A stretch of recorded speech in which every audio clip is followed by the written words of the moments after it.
굿모닝 큐티 가족 여러분, 일주일을 다시 시작하는 모티베이션 먼데이입니다. 매일마다 하나님께서 부어주시는 은혜가 얼마나 크고 위대한지요. 종교개혁자 마틴 루터는 이런 말을 했죠. 우리가 매일 복음을 기억하지 못하기 때문에 우리는 매일 복음을 들어야 합니다. 저는 지금 시드니에서 멘토링 컨퍼런스로 시드니에서 목회하시는 여러 목회자들과 더불어 머리를 맞대고 이 복음의 귀한 능력을 다시 한번 재확인하고 우리의 목회의 시름을 같이 나누고 위로하는 시간들을 갖고 있습니다. 어제도 여러분 이 복음으로 말미암아 큰 은혜를 받으셨을 텐데 이번 한 주간도 이 복음으로 승리하는 저와 여러분 될 수 있기를 바랍니다. 오늘 함께 묵상할 말씀은 학개 2장 10절에서 23절입니다. 다 같이 찬송가 514장 누가 주를 따라 3절을 부르시겠습니다.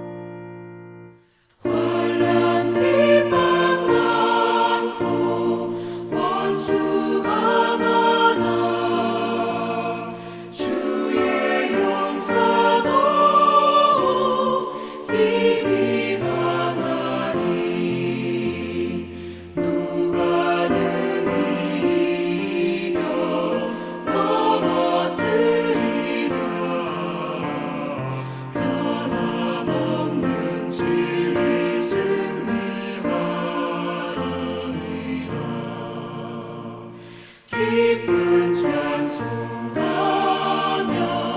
주의 은혜로 주를 따라가네 주만 따르네.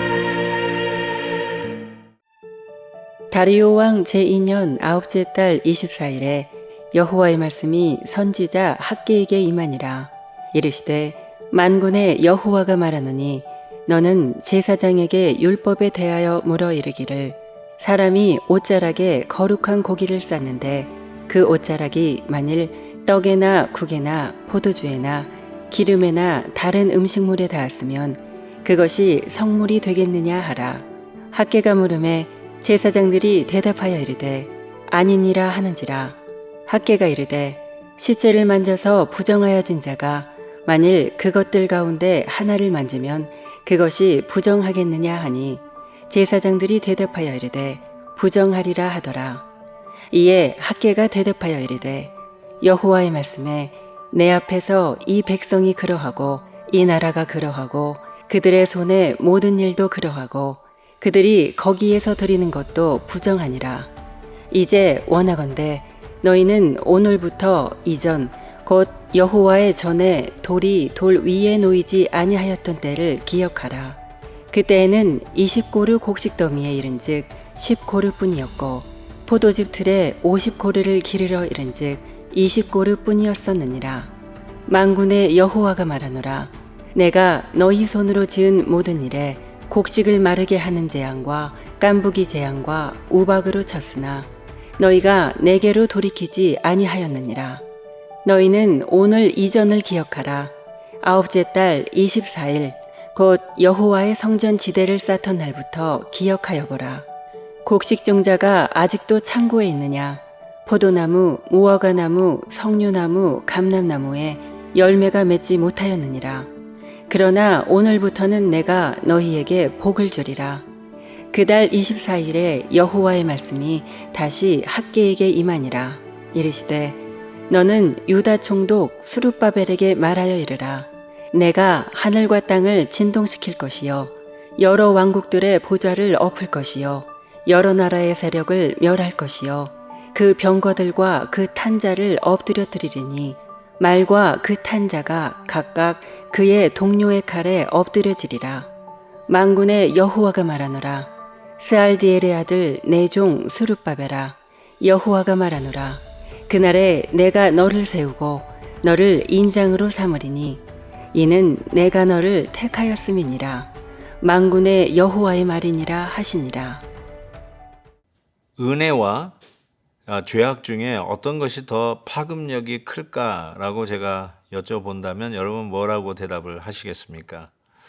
우리가 바라기는 은혜가 그 전염성이나 파급력이 더 컸으면 좋겠는데 우리가 실질적으로 삶 속에서 체험하는 것은 은혜보다는 이 죄의 전염과 파급력이 훨씬 더 강하다는 것입니다.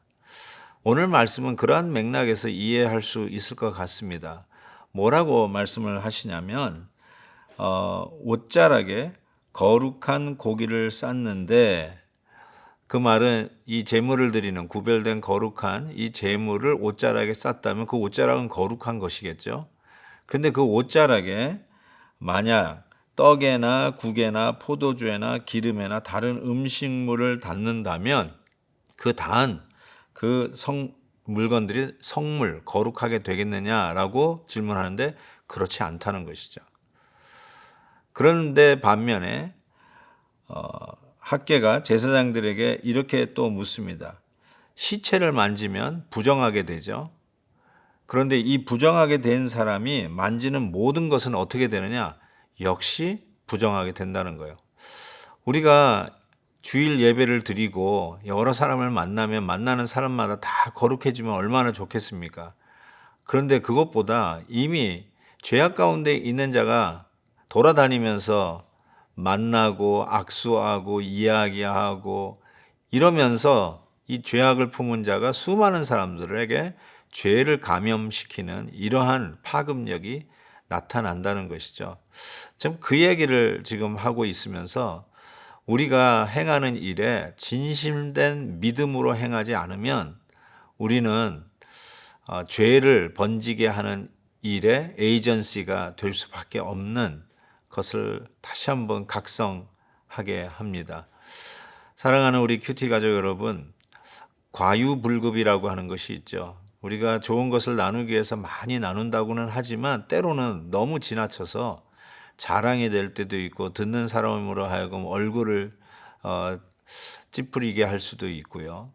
그러면서 자랑을 하는 건가 자기의 의의를 드러내는 것인가 하고 오해를 살 때도 있지 않습니까? 참 은혜를 나누고 은혜를 번지게 하는 것이 참 만만치 않습니다. 그런데 죄는 어떻습니까? 죄는요. 험담을 하기 시작한다고 한번 가정을 해봅시다. 누구에 대해서 가십을 한다고 해봅시다. 거기에 사람들이 벌떼같이 몰려들고 귀를 기울이고 그 말들을 하나하나 집어서 또 자기 나름대로 자기의 네트워크 속에 알리는 이러한 현상들이 얼마나 많이 있습니까? 사랑하는 큐티 가족 여러분, 오늘 말씀을 통해서 우리가 믿음으로 행하지 아니하면 정말로 우리가 전하는 모든 것들이 부정, 죄악 때문에 하는 일로 죄를 번지게 하는 일이 될 수 있다라는 생각을 해보게 됩니다. 우리가 이미 스가랴 말씀을 통해서 바벨론 포로에서 돌아왔던 저 백성들이 하나님의 성전을 재건하지 않습니까? 재건하려고 노력했는데 지금 황량한 성전터가 되어버리고 만 것입니다. 그 이유가 무엇일까? 돌아왔으면 성전을 잘 건설해야 되는데 손을 놓고 있는 이유가 무엇일까? 오늘 말씀에 이렇게 이야기하고 있습니다.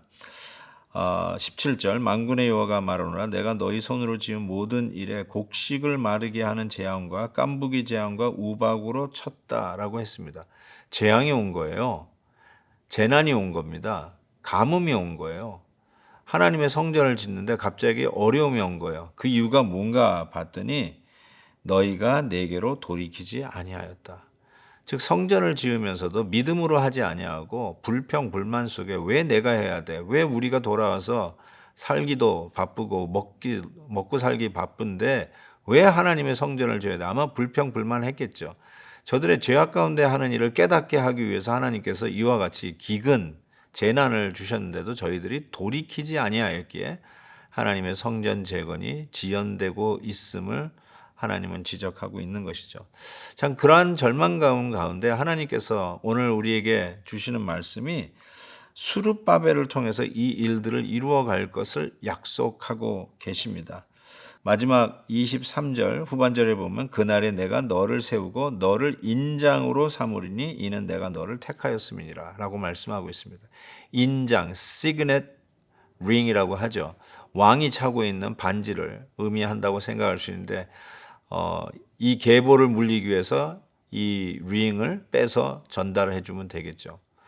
실은 여호와김이 바벨론으로 포로로 끌려갈 때 그 반지를 그의 아들 고니아에게 주지 않습니까? 그렇지만 그 반지를 고니아 자기 아들에게 주었다고 한들 하나님께서 그 인장을 빼어버리겠다고 했어요. 그리고 나서 바벨론은 자기의 꼭두가시 같은 유다의 마지막 왕 시드기야를 세워서 섭정을 하게 되지 않습니까? 그러나 하나님께서 그 인장이 없어지고 사라진 것 같지만 수룹바벨을 통해서 그 인장을 삼아 하나님이 약속하신 이 성전 건축을 이루어 가시겠다라고 말씀하고 있는 것입니다. 누가 이 인장을 차고 있습니까? 여러분의 가정에 이 믿음의 인장을 가지고 있는 자는 누구입니까? 여러분 그 인장을 결단코 하나님께서 끼워주신 거 오늘도 믿음의 제사장으로 우리 가정의 제사장으로 우리 하나님께서 우리의 공동체를 세워주시고 우리 셀 목자들에게 그 인장을 끼워주심으로 영권을 주시고 말씀으로 나누는 일에 여러분의 셀 모임들이 더욱더 말씀의 나눔과 더불어 부흥할 수 있기를 진심으로 바랍니다. 하나님 아버지, 오늘 우리가 바로 이 인장을 차고 있는 자들임을 믿습니다. 이 사명감을 가지고 맡겨주신 이 귀한 사역을 순종하며 감당하는 저희들이 되게 하여 주시옵소서. 예수 그리스도의 이름으로 기도하옵나이다. 아멘. 내일 또 뵙겠습니다.